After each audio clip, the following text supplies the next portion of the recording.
বিষয়বস্তু যেটা নিয়ে এখনই আমরা আলোচনা করতে শুরু করব, যেখান থেকে প্রতি পরীক্ষায় কোশ্চেন আসে বিভিন্ন টেট পরীক্ষায়। মনোবিদ Lawrence Kohlberg theory of moral development. মানুষের বিকাশ তত্ত্বকে আলোচনা করতে গিয়ে উনি নৈতিকতার বিষয়টি এনেছিলেন, আর এই নৈতিকতার উপর ভিত্তি করে মানুষের বা শিশুদের বিকাশ তত্ত্বটি নিয়ে আলোচনা করেছেন। মনোবিদ লরেন্স কোয়েলবাক শিকাগো বিশ্ববিদ্যালয়ে নৈতিক বিকাশের উপর গবেষণা করেন।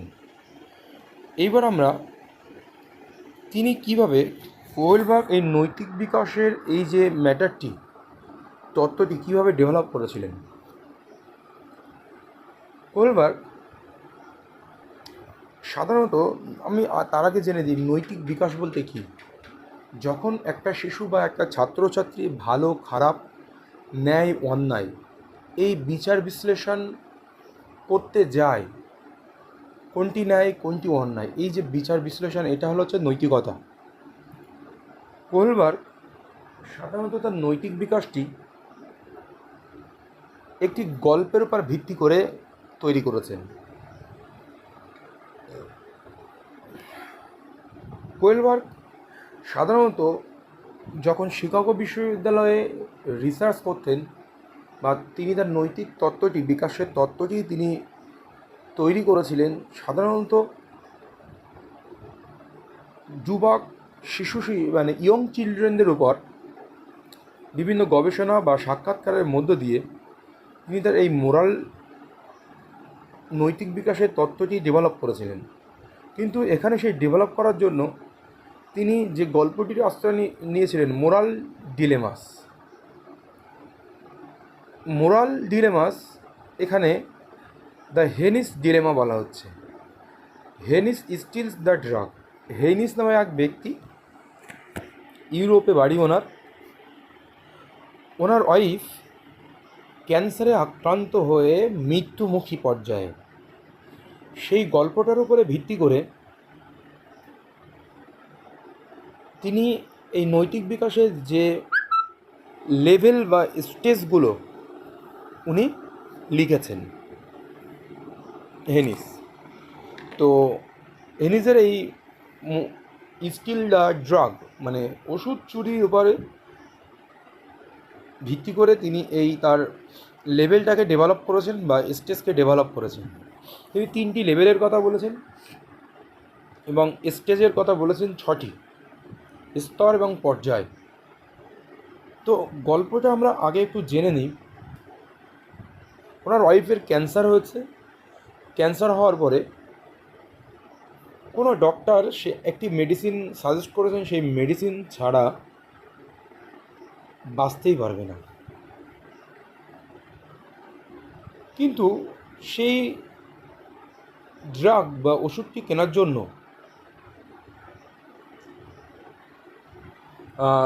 $200 প্রয়োজন। কিন্তু যেহেতু হেইনিস এই সময়ে এতটাই বিপদের সম্মুখীন আছে আর ওই ওষুধ ছাড়া যেহেতু বাঁচতে পারবেন না, তখন ওষুধটার দাম $2000 চার্জ করে বসেন। কিন্তু হেনিসের পক্ষে এত টাকা সংগ্রহ করা কোনোভাবে সম্ভব ছিল না। উনি কোনো প্রকারে বাড়ির যে সমস্ত জিনিসপত্র ছিল সেগুলো বিক্রি করে দিয়ে বা কোনো কিছু বা ধার নিয়ে $1000 সংগ্রহ করতে পারলেন। এখনও $1000 কোনো পরিস্থিতিতে সংগ্রহ করা সম্ভব নয়। কিন্তু ওষুধটাও খুবই প্রয়োজন, না হলে হেনিসের ওয়াইফ মারা যাবে। এখন $1000 জন্য একটাই উপায়, হেনিসকে চুরি করতে হবে। এইবার আমার আসল প্রেক্ষাপট, আসল গল্পে আমরা চলে আসবো লেভেল স্টেজে। এখানে আমার নৈতিকতাটা কীভাবে আসছে, যে তার $1000 জন্য চুরি করতে হবে, স্টিলিং করতে হবে, বা অপরদিকে তার ওয়াইফকে বাঁচানোটাও জরুরি, সেটাও একটা নৈতিকতার কাজ। এদিকে চুরি করাটাও একটা অন্যায়ের কাজ, যেখানে সে শাস্তি পেতে পারে। এই পরিস্থিতিতে হেনিস কী করবেন? এরকম একটা গল্প উপর ভিত্তি করে হোলবার্গ এবং তার সহকর্মীরা তার সেই সমস্ত ছেলে মেয়েদের উপরে তিনি রিসার্চ করেছিলেন, সেই গল্পটা সেখানে ছুড়ে দিলেন। সেই সমস্ত ছাত্রছাত্রীদের কাছ থেকে বিভিন্ন উত্তর আসতে থাকলো। এই বিতর্ক বা এই নৈতিকতার উপর ভিত্তি করে তিনি 6টি পর্বে ভাগ করেছেন, আর 3টি স্তরে ভাগ করেছেন হোলবার্গের স্টেজকে। আমরা প্রোগ্রেস করব এবার এই গল্পটার উপরে ভিত্তি করে কিভাবে আমরা এই লেভেলগুলো ভাগ করছি। একটা হচ্ছে ফেভার অফ স্টিলিং, চুরির পক্ষে, এগেইনস্ট স্টিলিং, চুরির বিপক্ষে, বিরুদ্ধে। যেটা নৈতিকতা, ন্যায় অন্যায়, ঠিক বা ভুল। চলুন আমরা দেখে নিই এইবার। হোলবার্গের মতে নৈতিক বিকাশের 3টি স্তর এবং 6টি পর্যায় এমনভাবে হতে পারে যে একটি উচ্চ পর্যায়ের বিকাশ যুক্তিগতভাবে পূর্ববর্তী পর্যায়ের বিকাশের উপর নির্ভর করে।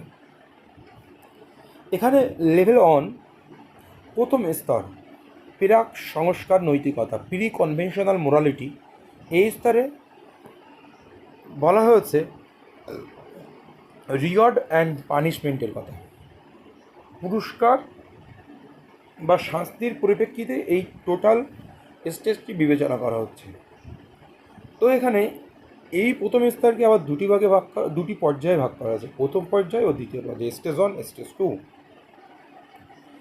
প্রথম পর্যায়ে শিশুর শাস্তি ও আনুগত্যতা, obedience and punishment. At this stage, people stick to rules in order to avoid punishment, and obedience occurs for its own sake. সে পানিশমেন্টকে অ্যাভয়েড করার জন্য সেই কর্তব্যটা পালন করবে, উদ্দেশ্য অনুযায়ী কাজ করবে। এই পর্যায়ে শিশু বলবে যে তার বা তার পিতামাতার অবাধ্য হওয়া ভুল, কারণ এটি করার জন্য তাকে শাস্তি দেওয়া হবে। তাহলে প্রথম পর্যায়ে কি বলছে? প্রথম স্তরে হচ্ছে পুরস্কার বা শাস্তি, এইটুকু মনে রাখলে হবে। হোলবার্গের নৈতিক বিকাশের প্রথম স্তরে পুরস্কার বা শাস্তির পরিপ্রেক্ষিতে বিবেচনা করা হয়েছে। পুরস্কার আর শাস্তি, এই কিওয়ার্ড দুটো মনে রাখবো, প্রাক সংস্কার নৈতিকতা। এইবার তার প্রথম পর্যায়ে এসে শিশু শাস্তি ও অনুগত্যতা, অবিডিয়েন্স আর পানিশমেন্ট, এটা মনে রাখবো। দ্বিতীয় পর্যায়, প্রথম স্তরে দ্বিতীয় পর্যায়। এই স্তরে শিশুর নৈতিক আচরণ তার নিজস্ব চাহিদা দ্বারা নিয়ন্ত্রিত। চাহিদা তৃপ্তির জন্য যে ধরনের আচরণ করা প্রয়োজন শিশু তাই করে। রিওয়ার্ড ওরিয়েন্টেশন কাজকর্ম। At this stage, rules are followed only for a person's on benefit বা উপকারের জন্য, নিজের চাহিদার জন্য এই কাজটা সে সম্পন্ন করছে। Obedience occurs because of reward that are received, এখানে সে পুরস্কার পাবে বলে সেই কাজটা সম্পন্ন করছে। এটা হচ্ছে দ্বিতীয় পর্যায়ে, রিওয়ার্ড ওরিয়েন্টেড, রিওয়ার্ড পুরস্কার পাবে। আর একটা কী ছিল? Obedience and punishment. দুটো এখানে যেন একটাও ভুল করলে চলবে না, মনে রাখতে হবে এই কিওয়ার্ডগুলো। এখানে বলা হচ্ছে আমি যদি ওয়াইফের জন্য মেডিসিন না নিয়ে যাই, ওয়াইফ মারা যাবে। এটা তার কাছে এক প্রকারে অপরাধমূলক বা কর্তব্য পালন করতে পারছেন না। অন্যদিকে সে যদি ওষুধটি চুরি করে, স্টিল করে ড্রাগ, সে পানিশমেন্ট পাবে। ব্যাপারটা এখানেই গল্প। রিওয়ার্ড, ওষুধ নিয়ে গেলে তার ওষুধ নিয়ে যাওয়া একটা কর্তব্য এবং ওষুধটা নিয়ে গেলে তার ওয়াইফ বেঁচে থাকবেন। অপরদিকে ওষুধ না নিয়ে গেলে ওয়াইফ মারা যাবেন। এই যে ফ্যাক্টরটা এখানে কাজ করছে। এই দুটো ফ্যাক্টরের জন্য অবিডিয়েন্স অ্যান্ড পানিশমেন্ট ওরিয়েন্টেশন আর রিওয়ার্ড ওরিয়েন্টেশনের কথাটা বারবার উঠে আসছে। পানিশমেন্ট বলতে তার জেল হতে পারে, শাস্তি পেতে পারে। এবার আসি আমরা লেভেল 2। লেভেল 2তে বলা হচ্ছে দ্বিতীয় স্তর, সংস্কার প্রভাবিত নৈতিকতা, কনভেনশনাল মোরালিটি। নৈতিকতার এই স্তরে মানুষ সমাজের সদস্য হিসেবে নৈতিক সমস্যাগুলোর সাথে যোগাযোগ করে। তারা সমাজের ভালো সদস্য হিসেবে কাজ করার, অন্যান্যদের খুশি করতে আগ্রহী হয়। গুড বয় এবং ব্যাড বয় হওয়া, এটা 2022 টেনে পড়েছিল। Morality, individuals at this stage show an interest in maintain the respect of others and doing what is expected of them. এখানে অন্যজন কি আশা করছে বা রেসপেক্ট করবে ভালো ছেলে হওয়ার জন্য বা খারাপ ছেলে হওয়ার জন্য, এই নৈতিকতা বা অনৈতিকতার ব্যাপারটি এখানে চলে আসছে। এখানে যদি সে ওষুধ নিয়ে তার মানে ওয়াইফকে বাঁচাতে পারে, সে ফ্যামিলির কাছে ভালো হবে, তাকে কেউ খারাপ বলবে না, গুড বাই সমাজের কাছে। কিন্তু সে যদি আবার চুরি করে ওষুধটা, ড্রাগ, সে কিন্তু নিজের কাছেও খারাপ হচ্ছে বা যে ওষুধ বিক্রেতা তার কাছেও খারাপ হচ্ছে, ব্যাড বয়। এই গুড বয় আর ব্যাড বয় এই তুলনাটা কিন্তু এখানে চলে আসছে। তৃতীয় পর্যায়ে ভালো ছেলে বা ভালো মেয়ে হওয়ার নৈতিকতা। চতুর্থ পর্যায়ে সামাজিক শৃঙ্খলতা বজায় রাখা, তাহলে গুড বয় বা ব্যাড বয় মোরালিটি। আর স্টেজ 4-এ বা লেভেল 2 এর stage 4 authority and social order maintain morality. Social order মানে কি, তার ওয়াইফকে বাঁচাতে হবে, এটাও সোশ্যাল অর্ডার। বা সে সমাজের কাছে ডিসঅনেস্ট হবে না, এটাও সোশ্যাল অর্ডার, সমাজের ল ব্রেক করবে না। তাই বলছে সোশ্যাল অর্ডার মেনটেইন মোরালিটি। সমাজের জন্য কি করা উচিত বা সমাজের জন্য কি ভাবা উচিত বা সমাজের চোখে কোনটা ভালো, সেই সামাজিক শৃঙ্খলাটা এই দ্বিতীয় স্তরে চলে আসে। এখানে কিন্তু ভুল করলে চলবে না। এই যে কিওয়ার্ডগুলো বারবার বলছি, মনে রাখতে হবে, ভালো ছেলে বা ভালো মেয়ে। দ্বিতীয় স্তরে তৃতীয় পর্যায়, দ্বিতীয় স্তরে চতুর্থ পর্যায়ে সামাজিক শৃঙ্খলা। এই যে গল্পটা আমি বললাম, এই গল্পটা মনে রাখলেই কিন্তু মানে ভালো হবে। এবার হচ্ছে তৃতীয় স্তর, সংস্কার মুক্ত নৈতিকতা, post conventional morality. Post conventional morality based on self acceptable moral principle. Self acceptable, নিজে কোনটা গ্রহণ করতে পারছি সেটার উপর ডিপেন্ড করে। নৈতিকতা স্তরে লোকেরা এমন নীতিগুলো ব্যবহার করে যা নৈতিকতা যে কোনো নির্দিষ্ট সমাজের চেয়ে বিস্তৃত হিসেবে দেখা যায়, সমাজের থেকে বিস্তৃত। At this level people use moral principles which are seen as broader than those of any particular society. একটি পার্টিকুলার সোসাইটি যেটা ভাবা হয় তার চেয়ে বিস্তারিতভাবে এখানে ভাবতে থাকি মোরালিটিটা। লেভেল 3-তে বলা হচ্ছে পঞ্চম পর্যায়ে, লেভেল 3-র পঞ্চম পর্যায়ে স্টেজ 5-এ চুক্তির নৈতিকতা, ব্যক্তিগত অধিকার এবং গণতান্ত্রিকভাবে গৃহীত আইন, সমাজের মধ্যে সম্মত আইনের প্রতি বাধ্যবাধকতার বোধের কারণে এই পর্যায়ে লোকেরা যা সঠিক তা করে। তারা বুঝতে পারে যে একটি চুক্তিতে পরিবর্তনের অংশ হিসেবে আইন সংশোধন করা যেতে পারে। সামাজিক চুক্তির নিয়ন্ত্রণ নীতিবোধ, morality of social contract, individual rights মানে ব্যক্তিগত কর্তব্য, অ্যান্ড ডেমোক্রেটিক্যালি অ্যাকসেপ্টেড ল, গণতান্ত্রিকভাবে যে ল অ্যাকসেপ্টেড হয় সেটার কথা এখানে বলা হচ্ছে। People at this stage do what is right because of a sense of obligation to laws which are agreed upon within society. সমাজের মধ্যে যে নিয়ম শৃঙ্খলার রাইট কর্তব্যগুলো আছে সেগুলো মেনে চলা। They perceive that laws can be modified as part of changes in an implicit social contract. সমাজের চুক্তিতে বা সমাজের চুক্তির কাছে যে লগুলো আছে সেইগুলো মডিফাই করা বা সেইগুলোকে পরিবর্তন করা, মানে নিজের মধ্যে অ্যাডাপ্ট করা। এখানে বলা হচ্ছে এখানে যদি তোমার ওয়াইফ মারা যায় তাহলে তুমি সমাজের কাছে কোনো রেসপেক্ট হারিয়ে পাচ্ছ, পরিবারের কাছে রেসপেক্ট হারা পাচ্ছ। তুমি এটাই সেই রেসপেক্টটা আর অর্জন করতে পারছো না তুমি যদি চুরি না করো, তোমার ওয়াইফ মারা যাচ্ছে। So you will just lose self respect and probably the respect of others too. এখানে বাড়ির ফ্যামিলি বা অন্যদের কাছে তুমি রেসপেক্ট বা সম্মান হারিয়ে ফেলছো। অপরপক্ষে তুমি যদি চুরি করো,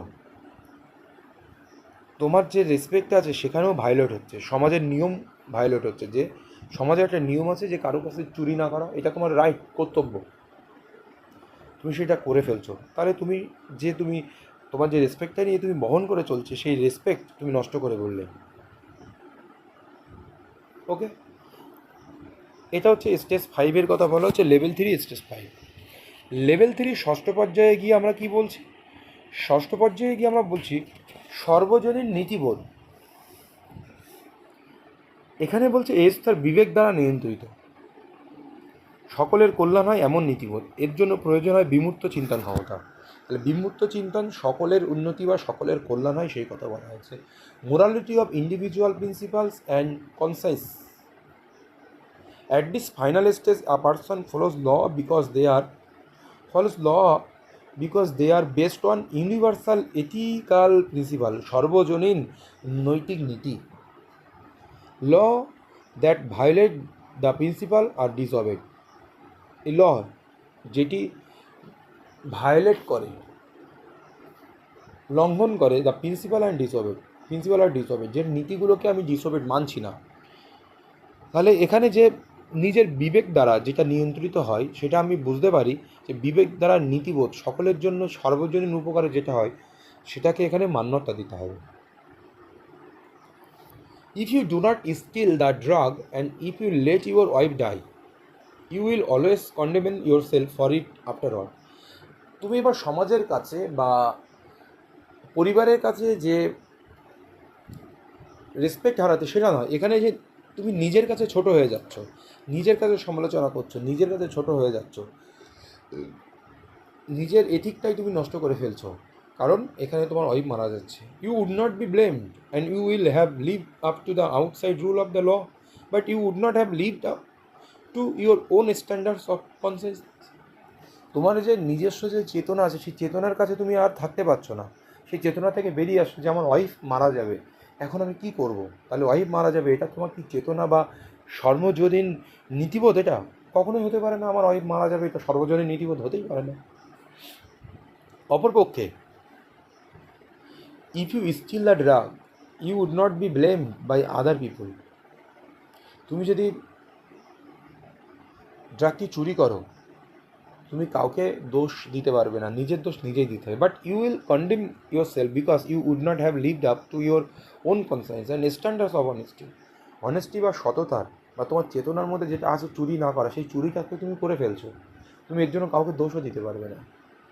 এই যে ব্যাপার, তুমি ওষুধ নিচ্ছ না একটা বিপদ, ওদিকে তুমি চুরি করছো আর একটা বিপদ. এই যে একটা দ্বন্দ্ব তোমার মধ্যে যে একটা কন্ট্রাস্টে তৈরি হচ্ছে, এই কন্ট্রাস্টের উপরে ভিত্তি করে কিন্তু কোয়েলবার্গ তার থিওরিকে ডেভেলপ করেছেন, তার এই 6টা পর্যায়কে, বিকাশ তত্ত্বকে ডেভেলপ করেছে. এবার কোয়েলবার্গের এই যে থিওরি, যদিও although Kohlberg theory provides a good account of development of moral judgment, কোয়েলবার্গের থিওরিটা হচ্ছে মোরাল জাজমেন্টের উপরে ভিত্তি করে. মোরাল জাজমেন্ট পরীক্ষায় আসতে পারে, মোরাল জাজমেন্ট, মোরাল ডেভেলপমেন্ট বা moral judgement. It is less adequate in predicting moral behaviour. এই যে মানুষের মোরাল বিহেভিয়ারগুলো আছে, শিক্ষকতার ক্ষেত্রে এইগুলোকে প্রয়োগ করেছেন এই নৈতিকতা, এই মোরাল জাজমেন্টের উপরে ভিত্তি করে. Still, a good deal of research suggests that some aspects of moral conduct are clearly related to Kohlberg's level of moral reasoning, although the results are often complex and not easy to interpret. এখানে যে কোয়েলবার্গের যে moral জাজমেন্টের যে বা moral যে নৈতিক যুক্তিবাদ, এই যে ব্যাপারটা আলোচনা করেছেন, এই যে লেভেলগুলো আলোচনা করেছেন গল্পটির উপর ভিত্তি করে, এর যে ফলাফল খুবই জটিল বা এটা ব্যাখ্যা করাও সহজ নয়. কিন্তু এই ন্যায় অন্যায় ব্যাখ্যা করা, এই মোরাল ডেভেলপমেন্টটা একটা যেন উচ্চ পর্যায়ে হাইপোথেটিক্যাল থিঙ্কিং, অবরোহী চিন্তন, ডিডাকটিভ থিঙ্কিং, বিমুক্ত চিন্তনের উপরে ভিত্তি করে আমি হাই লেভেলে পৌঁছালেই কিন্তু আমি এই কোয়েলবার্গের নৈতিক বিকাশের তত্ত্বের উপর দিয়ে হেঁটে পৌঁছাতে পারব. এবার পরবর্তীতে আমি এই কোয়েলবার্গ নৈতিক বিকাশের উপরে বা ডেভেলপমেন্টের উপরে কোশ্চেন নিয়ে আসবো, তাহলে কোয়েলবার্গের নৈতিক বিকাশটা পুরোপুরি ক্লিয়ার হয়ে যাবে. আবারও একটা জিনিস বলছি, এই কোয়েলবার্গের নৈতিক বিকাশের শেষ করার পরপরই আমি বলতে চাইছি যে এমসিকিউ প্র্যাকটিস না করলে কিন্তু এই যা আমি বলে দিলাম, আমি যা নোট দিয়ে দেবো সেটা মাথার ওপর দিয়ে ড্রপ খেতে খেতে বেরিয়ে যাবে, কোনোদিন মনে থাকবে না. এমসিকিউ আপনাকে প্র্যাকটিস করতেই হবে, ধরে ধরে এমসিকিউ প্র্যাকটিস করতে হবে, প্রত্যেকটা টপিক পড়তে হবে, এমসিকিউ প্র্যাকটিস করতে হবে. ডিটেলস পড়ার পরে কম করে এক এক দিনে 100টি বা 50টি বা 200টি করে এমসিকিউ প্র্যাকটিস করতে হবে. তারপরে কিন্তু যে প্রিপারেশান কতটা হচ্ছে সেটাই ভালো হবে. আবার একটা মনে করিয়ে দিই যে আমি মিস করে গিয়েছিলাম, কোয়েলবার্গকে কিন্তু নির্মিতবাদের উপর ভিত্তি করে মানুষের ব্যক্তির বিকাশ বা নৈতিক বিকাশের তত্ত্বটি ডেভেলপ করেছে। এই হলো আজকের বিষয়। আমার চ্যানেলে নতুন হলে অবশ্যই চ্যানেলটি সাবস্ক্রাইব করবেন এবং সঙ্গে থাকবেন, তাহলে আপনাদের জন্য আরও দারুণ দারুণ ক্লাস নিয়ে আসবো। পরবর্তীতে আরও সুন্দর সুন্দর এমসিকিউ নিয়ে আপনাদের সঙ্গে হাজির হব। ধন্যবাদ।